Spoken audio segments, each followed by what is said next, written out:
15 جنيه، لكن بره البيت طبعا بيطلب مني ب40 وب50 جنيه.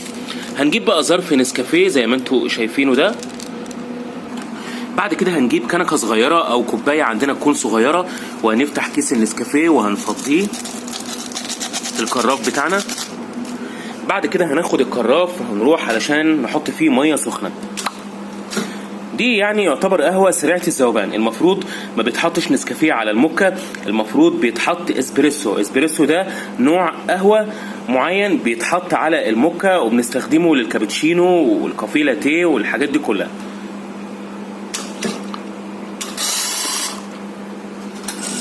تمام او كده. بعد كده هنقلبه بالمعلقه كويس.